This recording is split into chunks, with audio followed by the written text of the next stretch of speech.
Imagine the biting chill of the ancient night, a wind whispering secrets through the cracks in stone.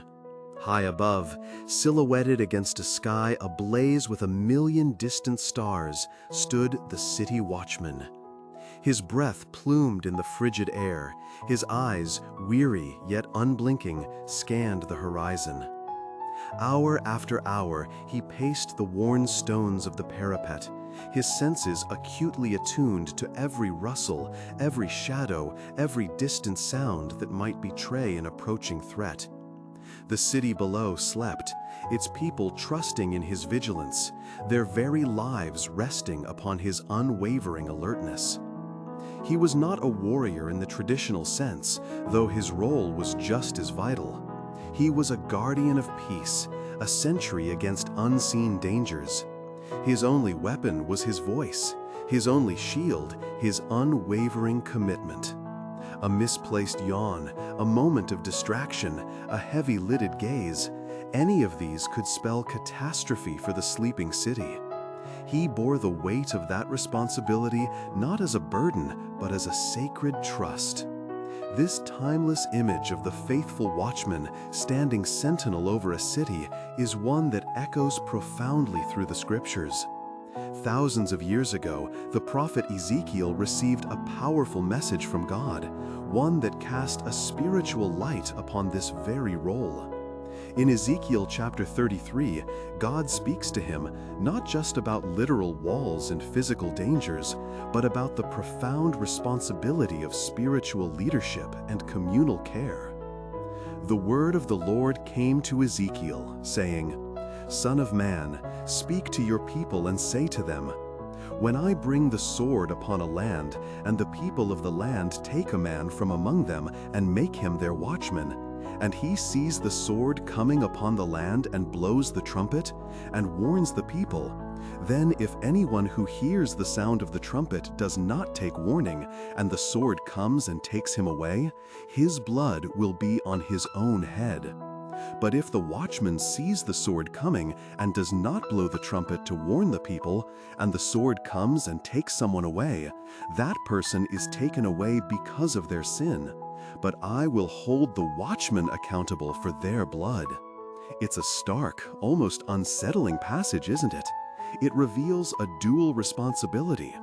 First, the responsibility of the watchman to warn, and second, the responsibility of the people to heed the warning. But the weight of accountability rests heavily on the one entrusted with the trumpet.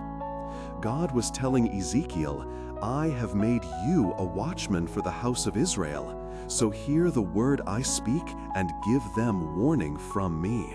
Ezekiel 33:7. Now, we may not stand atop physical city walls with trumpets in hand, warning of invading armies, but the essence of the watchman's call remains as vital today as it was in ancient times. We live in a world bustling with distractions, a world where the spiritual landscape can often feel shrouded in a fog of apathy, confusion, and moral ambiguity. What are the swords that threaten us today? Perhaps they are the subtle erosion of truth, the creeping embrace of self-interest over love, the allure of fleeting pleasures that distract us from eternal realities. They are the dangers that threaten not just our physical bodies, but the very health of our souls and the fabric of our communities. So, who are the watchmen in our modern world? Initially, Ezekiel's message was directed to spiritual leaders, prophets, priests, those entrusted with guiding God's people. And indeed, this remains a sacred charge for those in positions of leadership within our faith communities. But in a broader sense, this call to vigilance extends to each one of us who claims faith in God. We are all called to be watchmen in our own spheres of influence, within our families, among our friends, in our workplaces, and in our broader communities. Think of the quiet acts of vigilance. A parent gently guiding their child away from harmful influences. A friend speaking truth in love to someone veering off course. A neighbor offering comfort and wisdom to someone struggling. A community member advocating for justice and compassion. These are acts of watchmanship born from a heart that cares deeply about the well-being and safety of others. This isn't about being judgmental or preachy. It's about cultivating a deep awareness of God's truth and love, and then having the courage and compassion to share it.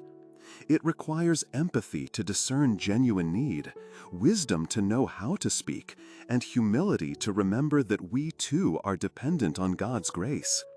Sometimes being a watchman means simply living a life that reflects God's light, allowing others to see a path towards safety and hope through your example. There's a quiet courage in this role. It can be uncomfortable to speak up, to offer a warning, to share a truth that might be unpopular. But the alternative, remaining silent, seeing the danger, and choosing to look away, carries a far greater weight. The faithfulness of the watchman is measured not by how many heed the warning, but by whether the warning was given at all. The faithful watchman understands that true safety is found only in drawing near to God, in aligning our lives with His unchanging truth.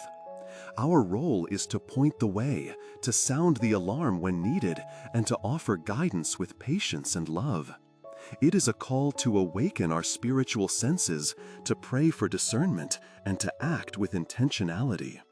So let us reflect on the ancient watchman and on Ezekiel's timeless message.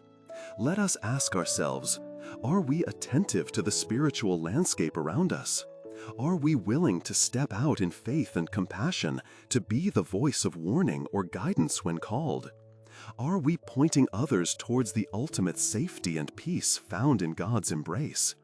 May we embrace this sacred trust, becoming faithful sentinels of souls, watching, warning, and guiding with unwavering hope and love. This message resonates deeply with me, and I hope it does with you too. I invite you to share your thoughts in the comments below. What does being a watchman mean to you in your daily life? How can we better support one another in this timeless call to vigilance? If you found this reflection meaningful, please consider subscribing for more thoughtful explorations of faith and life. Until next time, may you walk in peace and purpose.